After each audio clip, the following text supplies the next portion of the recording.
Bismillahirrahmanirrahim. Assalamualaikum warahmatullahi wabarakatuh. Semangat pagi, tetap semangat di masa pandemi seperti ini. Dan sahabat-sahabat semua, insya Allah mudah-mudahan sahabat-sahabat semua tetap semangat untuk mencari ilmu, mendengarkan ilmu, melihat ilmu. Dan insya Allah pada hari ini saya akan berbagi kembali sharing terkait dengan keilmuan ilmu manajemen, ya, khususnya nanti bicara terkait dengan bisnis. Baik, hari ini kita sudah ditemani oleh orang yang sangat luar biasa. Beliau itu salah satu pengusaha muda, ya, dan beliau sudah beberapa kali mendapatkan award, terutama hibah-hibah tentang pengusaha muda. Dan juga beliau hari ini juga masih terdaftar sebagai dosen di STI Ekuitas, ya. Dan hari ini akan bicara tentang bagaimana bisnis ataupun mengelola bisnis, melakukan perencanaan bisnis, dan banyak hal lah bicara tentang bisnis. Dan langsung disampaikan oleh pakar yang memang di bidang bisnis. Nah, bukan cuma pakar di bidang bisnis, bukan cuma pengusaha, tapi juga dia dosen dan juga paham betul baik itu secara teori dan praktek. Siapakah dia? Oke, sabar dulu sahabat-sahabat semua. Hari ini bukan cuma bicara masalah bisnis, tapi juga nanti sahabat-sahabat semua nanti akan berbicara, ataupun akan mendapatkan banyak hal, terutama tentang bagaimana bisnis itu dikelola dengan baik, bagaimana merencanakan suatu bisnis itu secara baik. Baik, sebelum kita mengundang pembicara, jangan lupa sahabat-sahabat semua untuk subscribe YouTube channel kami di STI Ekuitas, dan juga boleh informasikan ke kawan-kawannya, ke rekan-rekannya, juga ke keluarga-keluarganya yang ingin belajar tentang ekonomi, yang ingin belajar tentang manajemen dan akuntansi, dan juga keuangan perbankan. Jangan lupa subscribe di STI Ekuitas. Insya Allah di setiap channel kami kita akan menyajikan beberapa materi-materi yang ringan, menyegarkan, dan juga insya Allah menginspirasi. Baik, kita sambut pembicara pada hari ini, Pak Rici. Boleh tepuk tangan? Saya manggilnya mungkin Kang Rici, ya Kang, ya. Baik.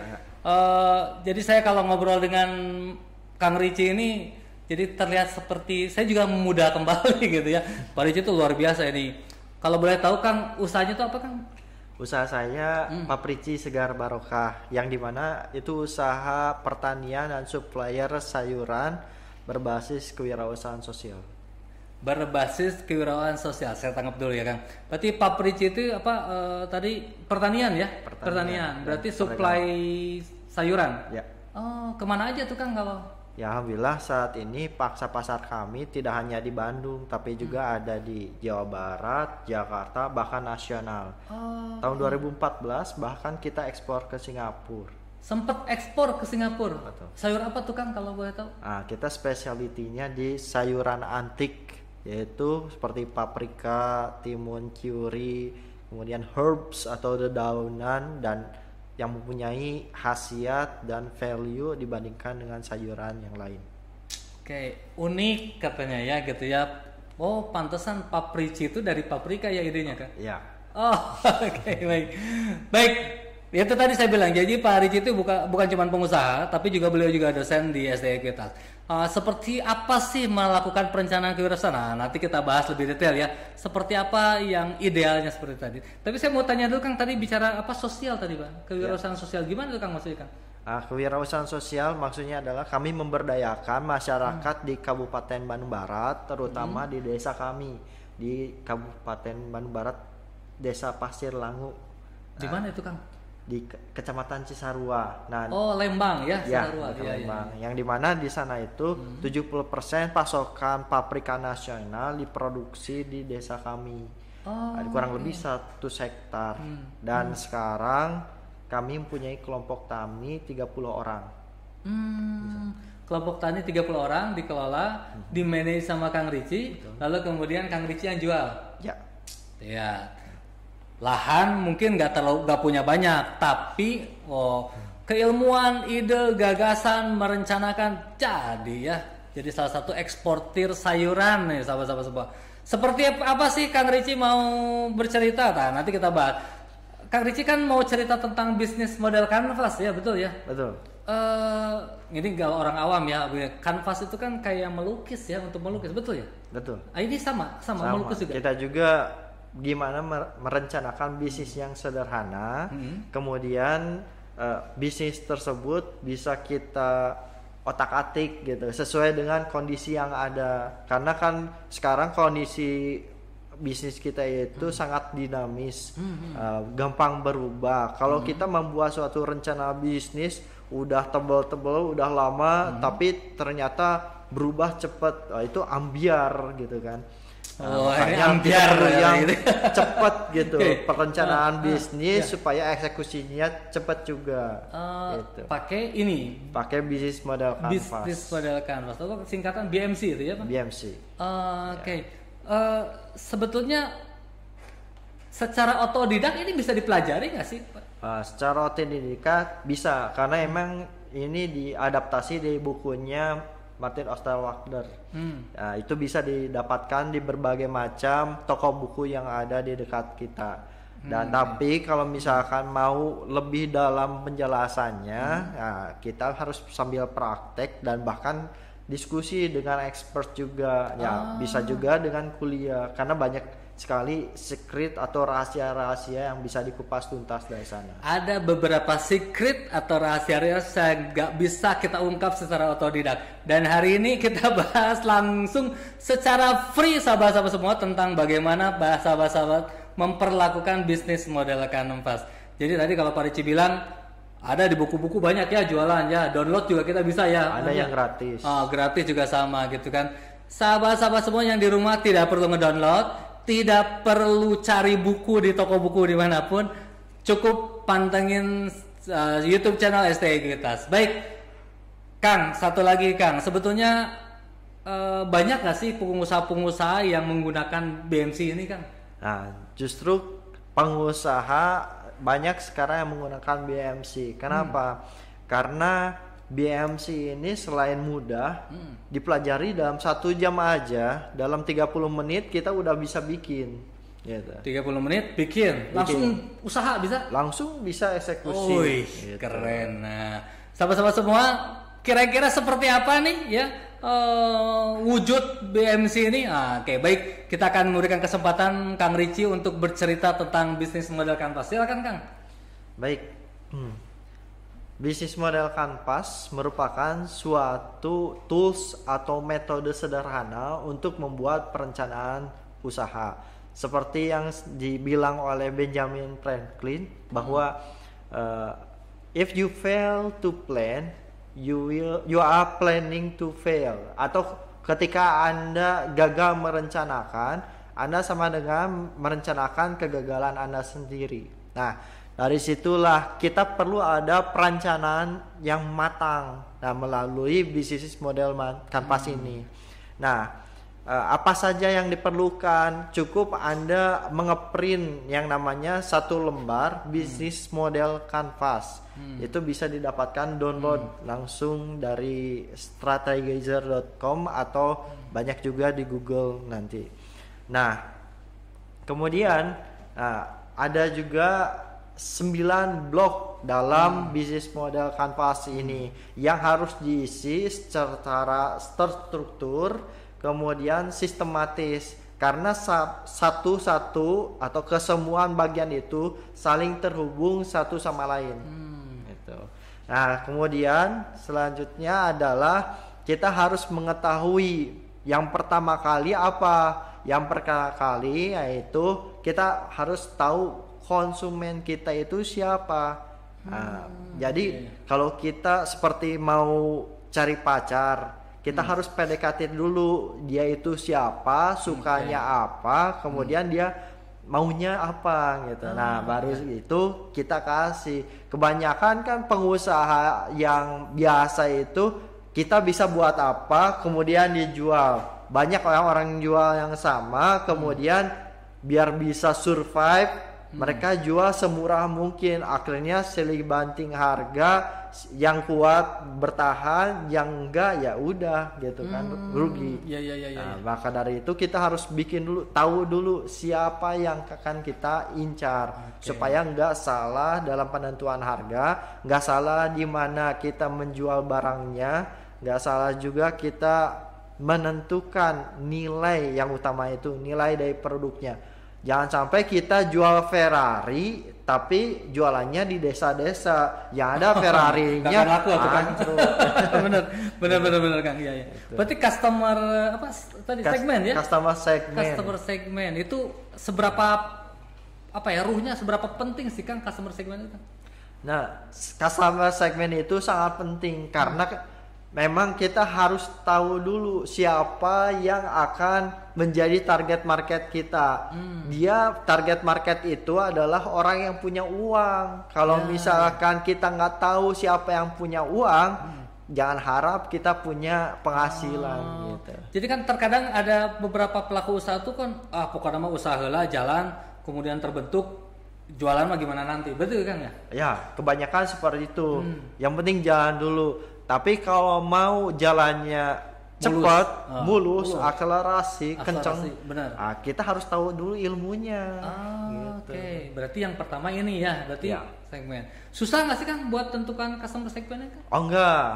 Ada cara gampangnya kita bisa menggunakan pertanyaan stimulus. Ya, konsumen dan pengguna mana yang layak untuk dilayani. Nah, contohnya misalkan tadi kita mau jualan Ferrari, berarti kita harus tahu dulu siapa yang butuh Ferrari ini. Biasanya mereka ada di mana. Gak mungkin kita jualannya di kampung-kampung, gak mungkin kita jualannya misalkan di sawah-sawah. Nah, kalau misalkan kita mau jualannya di kampung, ya kita harus jualannya traktor gitu kan, buat ngebajak sawah misalkan. Atau misalkan kalau kita mau bikin jualan Ferrari siapa? Oh biasanya pengusaha-pengusaha sukses. Berarti jualannya di mana? Ya kita ke komunitasnya, kita datang ke kantor-kantornya atau ke pertemuan-pertemuannya, dan itu akan lebih bagus. Apalagi kalau kita bisa memberikan rekomendasi gitu. Jadi ada temannya yang merekomendasikannya. Jadi itu ada di ranahnya customer segmen ya Kang ya? Ya, customer segmennya itu intinya tahu dulu profil konsumen kita. Jadi kerjaannya apa, penghasilan berapa, kemudian di mana tempat tinggalnya. Nah, setelah itu kita bisa menentukan target konsumen kita adalah menengah ke atas. Berarti kan misalnya gajinya di atas 10 juta, tinggalnya di apartemen, kemudian bekerjanya sebagai manajer lah minimal jabatannya gitu. Berarti itu yang pertama ya Kang ya? Yang pertama. Berikutnya gimana Kang nih? Berikutnya yang kedua, kalau sudah tahu siapa target market kita, kita harus membentuk nilai supaya sama dengan persepsi dari target market kita. Bagaimana caranya? Nah, gampang. Nah, sekarang kita nggak bikin kan tadi jual Ferrari di kampung, nggak bisa. Nah, gimana caranya? Nah, kita value-nya itu kita bentuk dari misalkan kita tahu kalau orang-orang yang menengah ke atas dia itu suka dengan barang-barang mewah. Otomatis kita harus menciptakan produk itu yang mewah.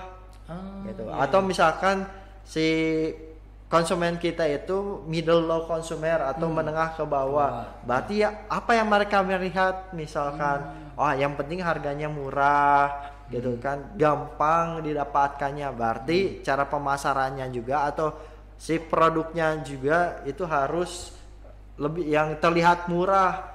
Jangan sampai kita kemasannya lux tapi dijualnya murah, jadi ambigu. Kenapa ambigunya? Nah, bisa jadi itu mah barang bajakan, atau kualitasnya rendah, atau misalkan orang yang tadinya mau beli padahal uangnya pas-pasan, pas tinggal kemasannya, ternyata ini mah mahal kayaknya kelihatan, padahal belum lihat harga gitu.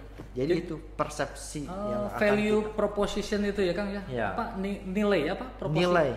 Pembentukan nilai atau value creation, apa nilai yang ditawarkan kepada pelanggan. Berarti kalau bicara value proposition ini sulit nggak sih untuk mengukur value proposition Kang?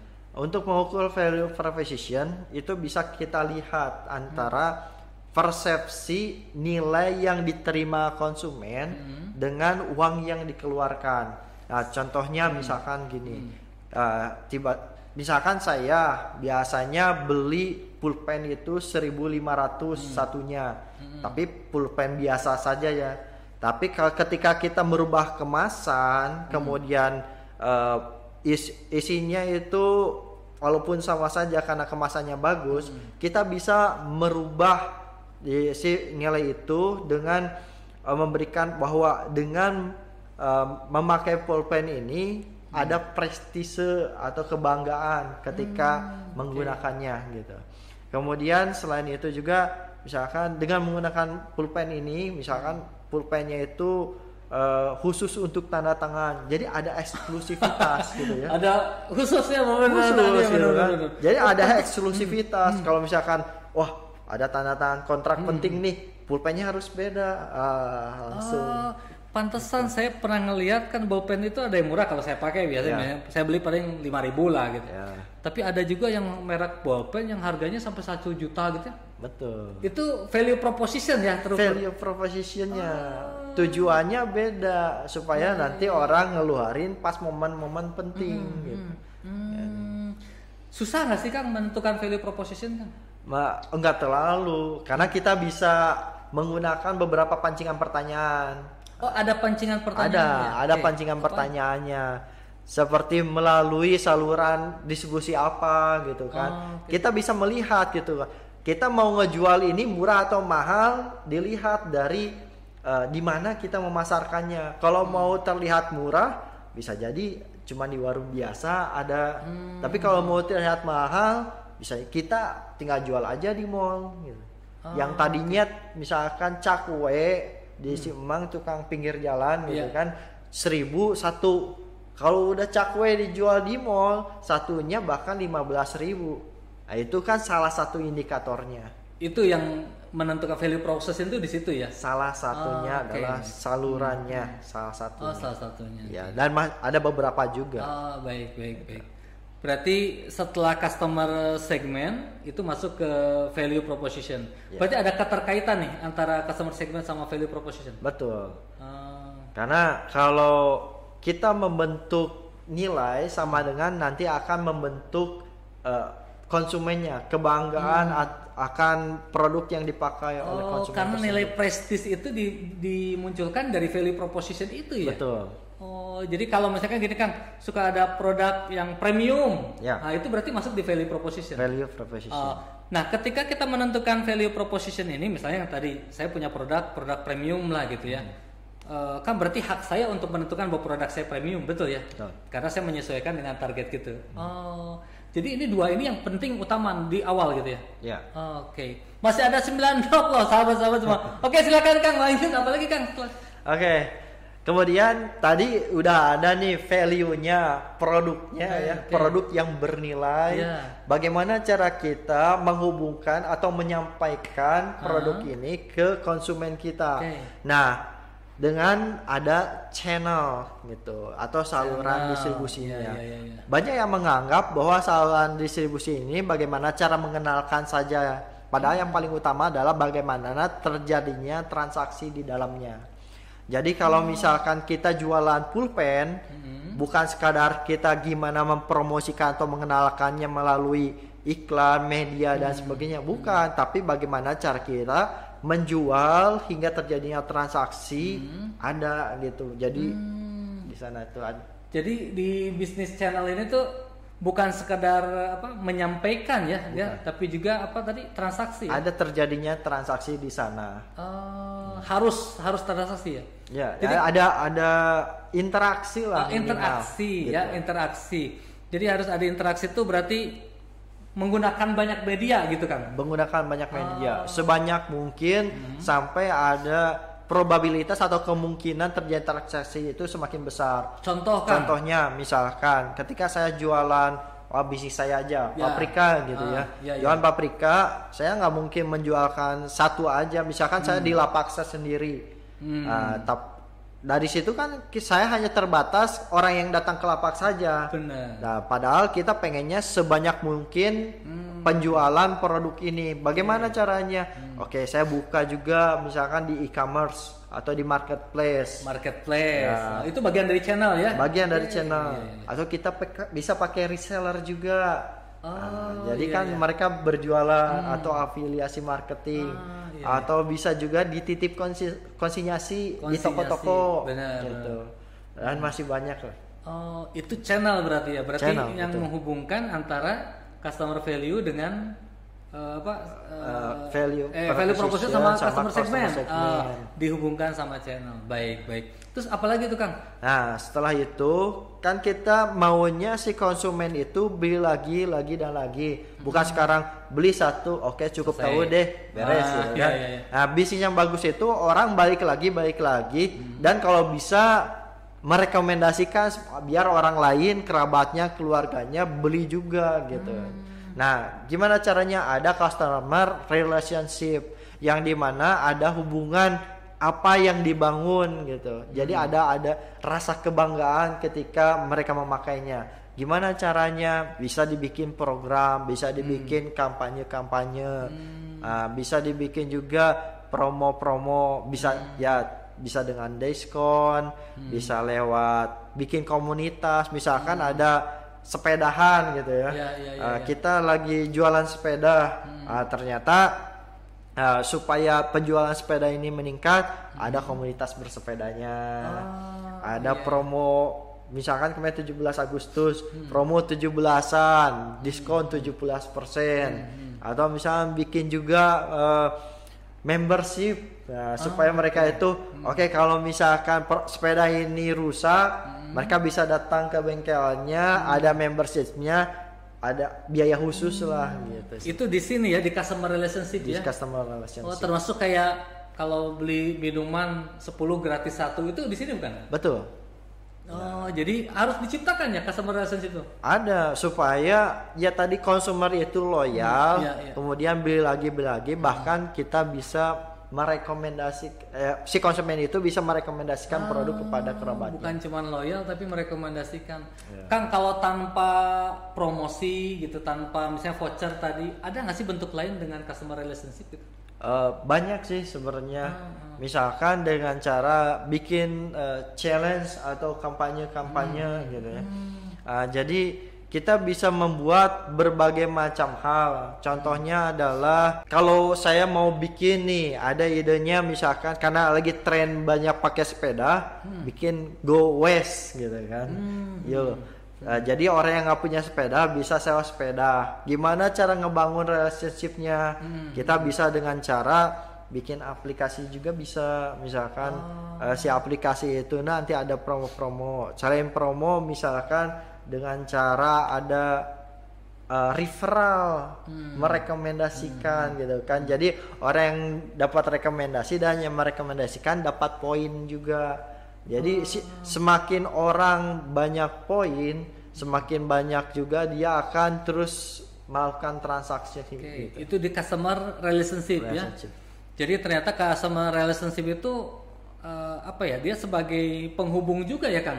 Penghubung. Nah kalau tadi kan channel itu sampai terjadinya transaksi. Kalau customer relationship ini sebagai penghubung menyampaikan informasi aja cukup gitu. Seperti ada CS juga, customer service juga.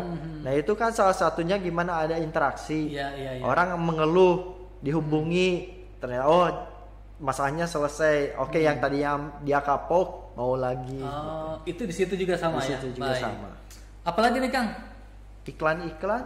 Oh, iklan. Iklan juga maksudnya di customer relationship sama ya? Ya. Oke. Kalau untuk UKM yang startup lah gitu, yang pemula gitu, kira-kira kalau bicara customer relationship yang cocok apa nih Kang? UKM pemula biasanya kalau customer relationship ini bisa dengan cara ya banyak sih. Misalkan contohnya bikin program-program. Nah, program membership. Oh, membership ya. Kan? Yang paling utama kan ketika kita yang saat ini startup itu paling utama itu data. Jadi kalau supaya bisa mengkolek data, kita harus tahu kan identitas pelanggan kita siapa, dari mana dan sebagainya. Jadi kita harus kolek dulu data mereka dengan cara bisa jadi free membership. Oh iya. Jadi untuk UKM yang pemula-pemula bisa seperti itu ya. Nanti setelah free membership, tapi kan dibatasi ya, ada beberapa fitur yang nggak bisa diakses. Nanti kalau misalkan kita ada produk atau tawaran layanan yang lebih baik, kita bisa membershipnya itu bisa di-upgrade loh.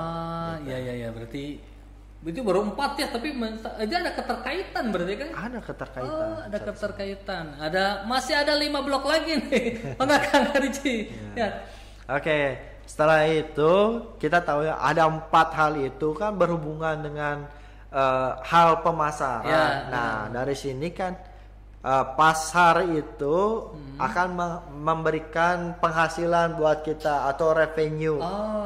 Maka dari itu yang kelima ini adalah revenue stream atau sumber pendapatan apa saja yang utama bagi usaha kita. Jadi kebanyakan UKM ini yang biasa hanya mengandalkan pendapatan dari satu produk utama saja dari penjualan.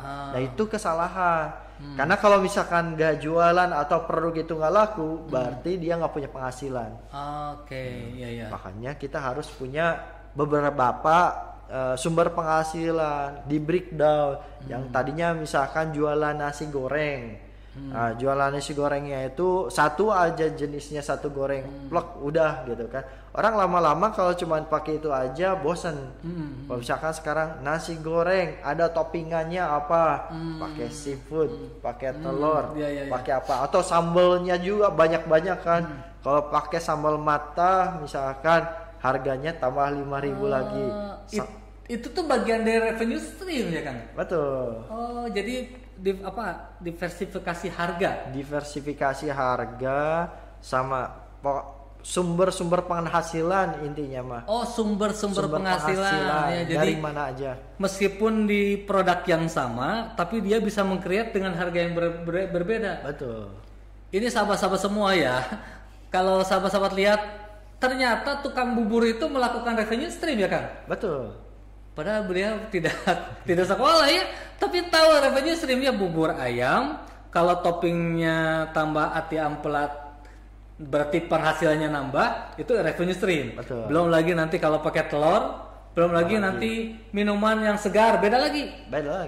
Jadi satu produk, tapi revenue streamnya banyak. Ini maksud revenue stream itu begitu ya, penghasilan. Bisa inline dengan produk utama, bisa tidak. Kalau tidak, misalkan gimana? Anda punya toko, kemudian punya space yang besar, tiba-tiba ada produk, misalkan ada supplier produk, Pak daripada kosong tuh ada dinding kosong, kami kasih 250.000 deh per bulan misalkan, tapi iklan kami bisa nempel di sana. Itu juga bisa jadi revenue stream. Ya. Gitu. Makanya kenapa AirAsia, maaf ya contoh ini, AirAsia atau low cost carrier gitu kan, mereka harga tiket utamanya murah, tapi bisa bertahan bahkan menang, gitu, karena mereka mengandalkan saya jualan tiket murah supaya orang banyak yang pakai, banyak yang datang, tapi sebenarnya sumber penghasilan utamanya bukan dari situ, dari iklan, dari majalah, dari makanan. Jadi ternyata begitu ya kan, itu dari konsep revenue stream ya. Betul. Berarti kita sebagai pengusaha harus mulai berpikir juga bicara tentang revenue stream ya. Betul. Jadi gimana caranya bisa mendapatkan penghasilan dari berbagai sumber ya. Betul. Wah ini luar biasa. Saya pikir revenue stream itu lebih kepada pendapatannya apa saja, bukan itu ya, bukan. Baik. Jadi apa ya, transaksional yang berulang atau apa itu? Transaksional yang berulang itu sumber utama, tapi ada juga harusnya sumber penghasilan yang support ke situ, apa saja yang terkait dengan bisnis kita, tapi bisa jadi tidak terkait produk utama, bisa jadi iya gitu. Ya kayak tadi pesawat terbang, tapi kok penghasilan utamanya bukan dari tiket aja, atau bahkan sekarang gini. jualan ayam tapi kok jualan kaset di situ bisa Saya tahu itu kan. bisa meledak kan. Benar. Nah, itu. Ternyata itu bagian dari revenue stream Jadi, ya. bagian revenue stream. Harus ya, pengusaha harus sampai ke arah sana ya. Harus, kita pengusaha itu harus inovatif, memikirkan gimana caranya usaha ini bisa berkembang gitu. Oke, I see. Apalagi nih Kang? Nah, selanjutnya ada key resource atau kunci sumber daya yang kita punya.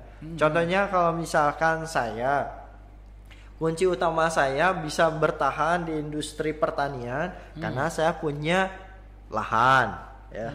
Lahannya punya sendiri, nggak bisa diganggu sama yang lain. Yang kedua punya teknologi. Teknologinya yang sulit ditiru sama orang lain. Kalau mudah diadaptasi sama orang lain, ya itu mah bukan kunci ya, bukan rahasia. Gitu. Oke. Gitu. Jadi apa menjadi senjata andalan kita? Bisa berupa aset yang terlihat, apapun yang tidak terlihat. Kalau yang bisa terlihat, misalkan asetnya teknologi, kami menggunakan teknologi penyiraman otomatis tanpa kabel. Jadi pakai wireless. Jadi di timer gitu. Di timer kita ada pakai ini smart farming, kita menggunakan wifi. Jadi dari sini pun saya bisa tahu bahwa oke, pakai HP saya lihat ada aplikasinya Pak. Klik, oh ternyata belum dicebor, belum disiram, tinggal saya aktifin, nanti siram sendiri gitu. Jadi kita bisa kontrol via aplikasi juga. Itu sekarang. salah satu key resources ya. Salah satu key resources. Bisa jadi karyawan juga key resources. Oke, ya benar. Dia punya misalkan tukang masak, punya resep rahasia, itu kan menjadi key resources juga. Benar ya. Tempat strategis, kan nggak semua orang ada di situ. Bisa jadi kita beruntung ada di tempat yang strategis, orang lalu lalang, itu juga bagian. Oh, tempat juga bagian dari key resources ya. Betul. Saya pikir kalau yang key resource itu semua yang berkecimpung di bisnis kita itu bagian sebagai key resource, bukan ya? Kalau semuanya mah resource aja. Tapi kalau key kan kunci yang emang sangat signifikan berpengaruh pada bisnis kita. Oh, jadi kayak yang bisnis makanan, key resources-nya cuma satu, misalnya resep. Nah, itu key resources ya. Salah satunya, bisa jadi lebih daripada satu. Misalkan makanannya. Yang kedua misalkan teknologinya. Teknologi, benar ya. Jadi nggak semata-mata semua resources ya, berarti ya betul-betul yang key resources ya. Key. Jadi yang menentukan pemilihan key resources berarti owner ya. Owner. Owner. Jadi nggak bisa semua bisa digarap juga, betul ya. Betul. Apalagi nih Kang? Kemudian ada yang namanya key activities. Tadi kan ada alatnya, sekarang apa kegiatannya? Kegiatannya misalkan core bisnis kita tuh ada di mana. Kalau saya pertanian berarti dia ada di produksi. Terus misalkan ada juga yang core bisnisnya lebih ke pemasaran. Contohnya misalkan apa terkenal, mereka sebenarnya aktivitiesnya bukan di produksinya justru di outsourcingkan. Mereka aktivitiesnya pemasaran, ngebangun brandnya mahal-mahal. Ya. Gitu. Oh, jadi key activities ini sama, berarti kunci juga ya, kunci aktivitas ya, core atau inti dari aktivitasnya apa gitu ya. Betul. Ini apa harus diterjemahkan atau harus digambarkan atau seperti apa Kang? Kalau ini harus dilakukan sebenarnya. Harus dilakukan, benar ya. Harus dilakukan. Maksudnya adalah kalaupun dibicarakan fokus kita tuh di mana. Nah, ini kan ada proses bisnis. Kita menentukan proses bisnis kita tuh apa. Misalkan saya pertama penyemaian, penanaman, perawatan, kemudian panenan, pengemasan, penjualan. Ternyata core bisnis saya itu kalau mau bertahan di produksi, perawatan, dan panen dan pasca panen. Nah, ini tiga ini aja yang saya pegang. Akhirnya insya Allah itu menjadi tujuan kita. Gitu. Jadi tiga ini yang dipegang ya. Kalau yang saya contohnya. Siap. Jadi tidak semua aktivitas dimasukkan ke dalam key activities ya. Kita akan memilah kira-kira aktivitas mana yang memang betul-betul menjadi support tertinggi ya gitu. Jadi kita bisa melihat dari laporan keuangan, misalkan dengan kita memproduksi sendiri, ternyata marginnya besar. Bisa jadi key activitiesnya itu kita produksi sendiri. Tapi ada juga yang perusahaan dia produksi sendiri, tapi karena jarang mungkin produksinya, kemudian pegawai harus digaji terus, jadi kan biaya. Nah itu berarti bukan key activities. Bisa enggak misalkan diganti, di outsourcingkan ke orang yang produksi, kemudian kita fokus di penjualannya saja. Kalau ternyata itu kuncinya bahwa kita dengan hanya berjualan saja bisa bertahan, bisa berkembang, berarti key activitiesnya kita mah di penjualan. Gitu. Pantesan banyak distro dia melempar produksi ke makro dia ke pihak ketiga ya. Jadi dia fokus di jualan ya, selling gitu. Berarti kalau ya selling itu yang disebut sebagai key activities, produksi tidak ya. Nah itu sahabat-sahabat semua ya. Harus betul-betul paham mana yang disebut sebagai key activities gitu ya. Kata Kang Ricci bukan kata saya ya. Apalagi nih Kang? Selanjutnya key partner. Nah, key partner siapa saja pihak-pihak ya. Pihak-pihak yang mempunyai peran penting ketika berhubungan dengan kita. Contohnya tadi, tapi ini pihak eksternal bukan internal. Eksternal. Eksternal dari luar. Misalkan tadi gitu kan, distro dia memaklunkan, berarti kan si maklunnya itu yang menjadi key partnernya. Kalau tanpa dia nggak bisa produksi. Benar. Atau misalkan si distro ini bisa bertahan jika dia punya brand ambassador. Brand ambassador key partner. Key partner. Jadi, eksternal ya. Eksternal gitu ya. Orangnya, pihaknya.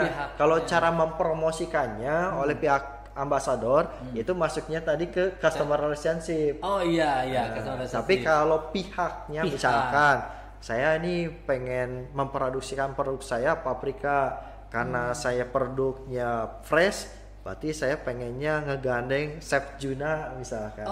Si Chef Juna ya itu jadi key partner saya. Key partners ya.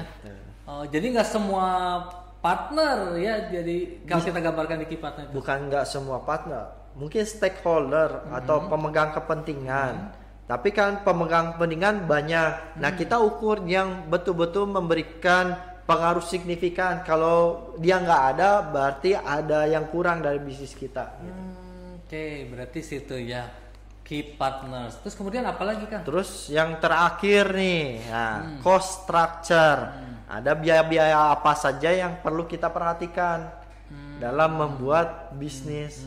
Misalkan tadi kita karena punya pabrik, berarti di pabrik itu punya apa? Punya aset. Aset ya kita harus beli.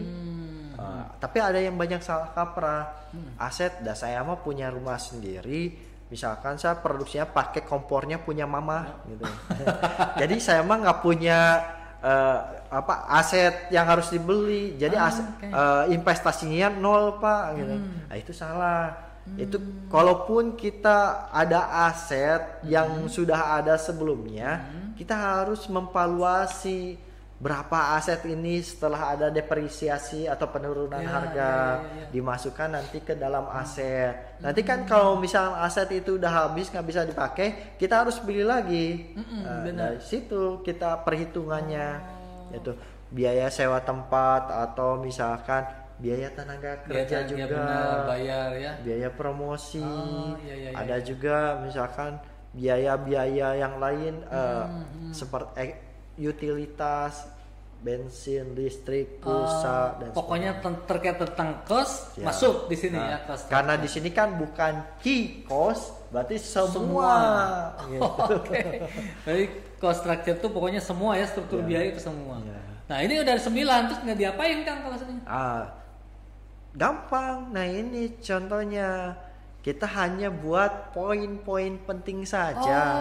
Gitu. Jadi tadi dari tahapan ini terus digambarkan jadi model kayak begini Kang. Betul. Ditulis gitu. Ditulis poin-poin penting saja. Jadi ibarat kata kalau kita mau bikin rumah, BMC ini tuh tiang-tiang pancangnya, Pak. Jadi kalau kita udah pasti nih fix, ini betul yang kita mudah. Ternyata besok misalkan ada fenomena lain gitu kan, tiba-tiba resesi atau apa. Berarti kan keadaan berubah, ya kita mau dimodifikasi lagi sampai akhirnya udah oke, kita sudah matang, mau pengembangan yang lebih besar, silahkan mau membuat bisnis plan yang komprehensif, mau setebal ini pun nggak apa-apa gitu. Tapi ini dulu tahapan awalnya. Nah, sahabat-sahabat semua, hari ini dapat ilmu baru. Ketika kita bangun rumah, kita perlu yang namanya pondasi ataupun tiang pancang di rumah. Nah, posisi BMC di bidang usaha ini salah satu pondasi, betul ya Kang ya? Betul. Pondasi. Oh, jadi setelah itu hanya tinggal digambarkan. Digambarkan. Oh, jadi kalau gambar yang model tadi itu memang apa ya? Terlihat seperti sederhana ya Kang? Oh. Ya, jadi kalau kita mengajukan pendanaan melalui investor, kita kan kalau Pak investor, maaf nih bisnis plan-nya segede gini, silahkan. Malas baca. Benar, kalau misalkan ini bisnis model kanvas kami Pak, gitu kan, dia baca 1 menit pun, misalkan ketemu di lift 1 menit, oh ini menarik juga, oke deh nanti kita ada pertemuan lainnya. Nah itu baru kita bawa yang lengkap. Gitu. Oh jadi apa ya, menggambarkan, mungkin termasuk alat untuk menggambarkan ide kita ya Kang? Betul. Idealnya itu BMC itu cocok sama yang usaha sudah jalan atau yang belum jalan Kang? Justru cocok yang semuanya cocok, apalagi yang belum jalan gitu kan. Kalau misalkan kita bikin bisnis plan yang rumit, nggak jalan-jalan. benar setuju kan gitu ya Kang? Benar. Jadi gini sahabat-sahabat semua ya. Jadi ternyata sahabat-sahabat kalau yang punya rencana ingin punya bisnis ataupun sahabat-sahabat punya pemikiran, aduh saya pengen punya bisnis, gak usah ragu-ragu, ambil kertas ya Kang ya, betul ya? Tinggal gambarkan aja bisnis model kanvas, minimal sudah ada gambaran sahabat bisnisnya seperti apa gitu ya Kang? Betul. Baru setelah itu eksekusi ya, actionnya seperti apa? Oh, jadi cuma selembar kertas gitu aja Kang? Selembar kertas saja, dan itu sejam kurang juga bisa beres gitu. Jadi yang 9 block tadi itu betul-betul murni dari ide kita ya, ide kita. Oke, sehingga sahabat-sahabat semua yang memang apa ya, itu ringan sebetulnya Kang ya? Sangat ringan sekali. Terus apalagi Kang kira-kira kan nih dari hasil itu gimana tuh?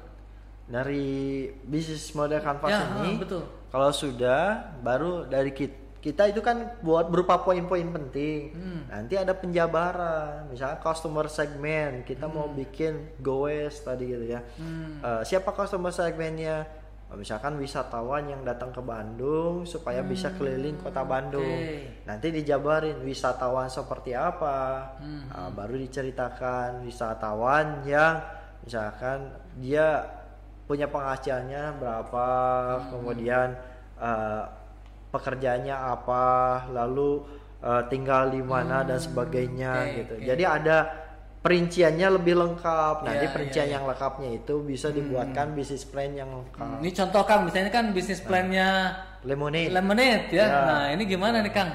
Nah misalkan ini ya, kita mau jualannya di mana? Misalkan kita mau jualannya di taman, karena kan di taman itu banyak orang yang senang olahraga, senang buat main dan sebagainya gitu. Makanya berarti customer segmennya orang-orang yang sering mengunjungi taman. Jadi di situ ditulis ya park visitors. Meskipun kita mau motret banyak ya, motret banyak, tapi nanti yang penting-penting di sini ya ditulisnya. Gitu. Tadi ya tahapan, saya sambil ingat-ingat dari customer segmen ke value proposition ya kan? Nah ngisi di sini kan ada, ini cold tasty natural lemonade on the go. Berarti apa ya, dia lebih pokoknya yang menyegarkan ya, natural segala macam ya. Dia pengen memberikan orang yang ke taman itu kan pengen menikmati taman. Gitu ya. Dan pengennya cepat-cepat juga berkeliling. Berarti kita harus menyediakan sesuatu yang segar tapi bisa dibawa cepat kemana saja, makanya cold dingin on the tasty go-nya itu ya on kan? the go. Nah, iya, langsung iya. ambil aja gitu. Customer segment, lalu digambarkan ke value Value, proposition, ya. dari situ mulai ke channel. Ya, channel. Bagaimana tadi apa? Cari menjualnya, mendistribusikannya. Ada boot sales Siap, gitu. good sales ya. Ya. Dari situ baru nanti ada membangun relationship Ya, secara personal. gitu. Kuadran itu habis, masuk ke revenue stream. Revenue stream. Lalu dari revenue stream Ke key resource. Oke, di situ ya kalau ini kan ada tips apa ini lemonade sales ya. Ya.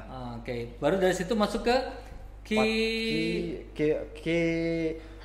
partner, key active, key key resource, baru ke key activities, key partners, baru ke cost ke structure. cost structure.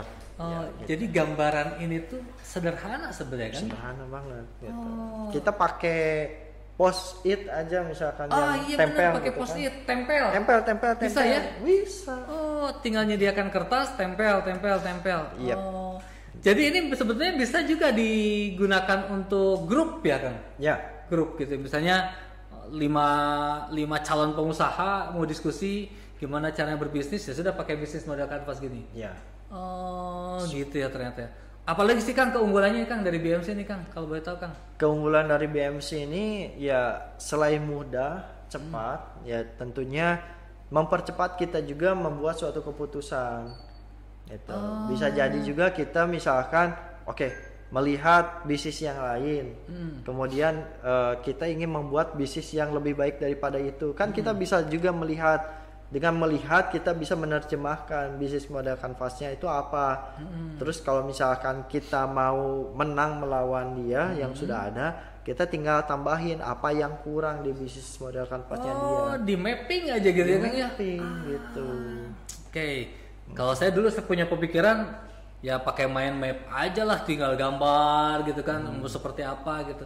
Tapi ternyata kalau pakai bisnis model kanvas sih malah lebih ringan ya Kang ya. Iya, jadi lebih karena udah ada terstruktur gitu kan. Jadi kita bisa otak-atiknya lebih gampang. Kan kalau di kampus ini berapa semester Kang belajar bisnis model kanvas? Nah, kalau di kampus biasanya bisnis model kanvas ini 1 semester. 1 semester, setiap pertemuan 2 jam, berarti 2 kali 14 kan? Enggak Pak, justru lebih cepat. Biasa cuma 1 atau 2 pertemuan udah beres. 2 pertemuan 4 jam. Sahabat-sahabat semua, ini mah kita sahabat-sahabat cuma tinggal stay tune di YouTube channel SDE kita.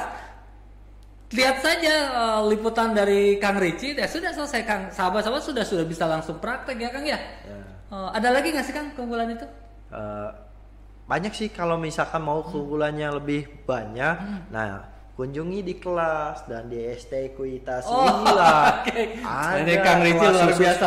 Ada juga kita ada kelompok wirausaha mudanya di Studpreneur, ada komunitasnya juga. Kita betul-betul dibimbing gimana caranya bisnis model kanvas ini, dari mulai perencanaan, bahkan ada tips-tips gitu supaya bisa lebih kenceng usahanya, bisa juga tembus beberapa permodalan hibah atau Iya. Oke, mohon maaf sahabat-sahabat semua, tadi saya sampai lupa ya. Kang Richie ini yang megang Studpreneur-nya STE kita sahabat-sahabat. Jadi mahasiswa-mahasiswa yang punya passion di bidang wirausaha ya Kang ya, disupport nih. Jadi Kang Richie ini sebetulnya promotornya pengusaha-pengusaha mahasiswa gitu ya di programnya Studpreneur gitu kan. Jadi terakhir nih Kang, kalau misalnya nanti sahabat-sahabat di rumah ingin diskusi sama Kang Richie, boleh nggak sih? Boleh. Kemana sih kalau mau komunikasi Kang? Nanti bisa menghubungi saya aja langsung. Bisa datang ke sini. Kalau di sini berarti bisa datang ke gerainya Studpreneur di bawah pas pisan pintu masuk. Nah, itu ada. Atau kalau misalnya nggak ada, bisa kontak aja saya langsung melalui media sosial di @richisolihin. Atau saya juga punya kanal untuk diskusi bisnis namanya @sodagar.id. Nah, oke. itu ada juga gitu. Di Instagram gitu ya Kang? Di Instagram. Instagram. Gitu. Pokoknya kalau sahabat-sahabat semua nyari di Google namanya Richie Solihin, udah dipastikan ngan hiji tah Kang Richie unggul ya. Yang pengusaha Pak Richie. Pak Richie itu cari di Google Pak Richie Solihin, titik, gak ada lagi. Orang Bandung the one and only, cuman Kang Richie aja. Kang terakhir menyampaikan kira-kira tips buat sahabat-sahabat semua terkait dengan BMC dan juga wirausaha Kang. Oke, tips-tipsnya kalau mau bisnis kita harus bisa menjalankan bisnis itu sesuai dengan perencanaan. Ibarat kata kita mau pergi dari Kopo mau ke Jalan Suci, berarti kalau yang nggak punya peta atau nggak tahu jalan, kita harus lihatlah di Google Maps minimal Ya, gitu betul. kan.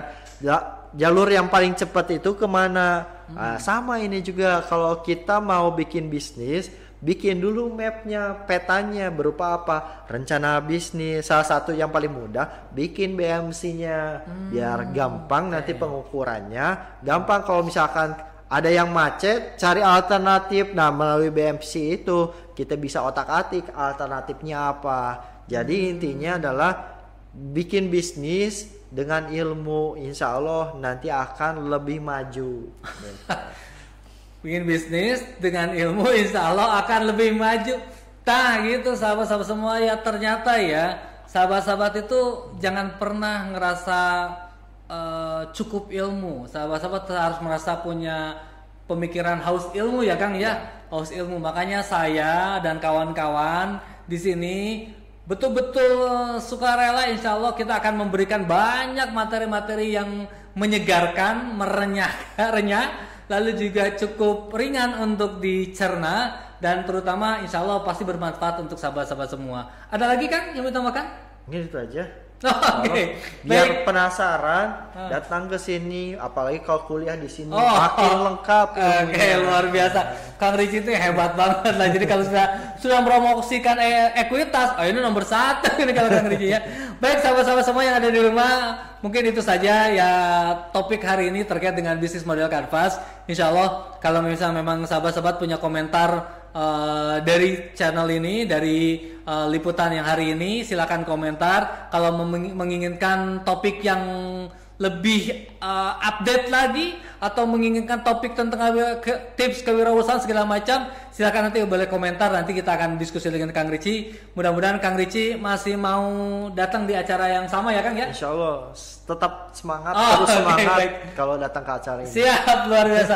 Baik, terima kasih Kang Richie. Mudah-mudahan saya doakan, karena saya selalu punya pemikiran sederhana, sebaik-baiknya umat itu yang paling bermanfaat untuk orang lain. Dan insya Allah, alhamdulillah Kang Richie ini hari ini betul-betul menjadi umat terbaik karena Amin, memberikan ya Allah. manfaat untuk orang lain. Mudah-mudahan berkah Kang buat Kang Richie dan keluarga. Amin. Dan mudah-mudahan juga tidak ada bosan-bosannya untuk terus memberikan sharing materi ya sama sahabat-sahabat yang ada di rumah. Terima kasih sahabat-sahabat semua. Kita akan ketemu lagi di channel yang lainnya. Kita akan ketemu lagi di topik-topik yang lain, dan tetap stay tune di YouTube channel SD Ekuitas karena masih banyak materi-materi yang akan kita siapkan untuk sahabat-sahabat semua, untuk menemani sahabat-sahabat semua di kala pandemi saat ini, dan selalu untuk punya pemikiran bahwa sahabat-sahabat harus selalu punya rasa haus ilmu ya, sehingga insya Allah mudah-mudahan kalau sahabat-sahabat terus nonton channel kami, besok lusa sahabat-sahabat langsung punya gelar sarjana ya, sarjana YouTube gitu ya. Baik, itu saja Kang, terima kasih atas waktunya. Mohon maaf nih Kang Richie super sibuk tapi mau menyempatkan diri ke sini. Kita akan ketemu lagi di sesi lainnya. Terima kasih. Assalamualaikum warahmatullahi wabarakatuh. Boleh kasih aplaus lagi buat Kang Richie. Baik, terima kasih. Baik, terima kasih sponsornya. Assalamualaikum Kang Nun. Oke.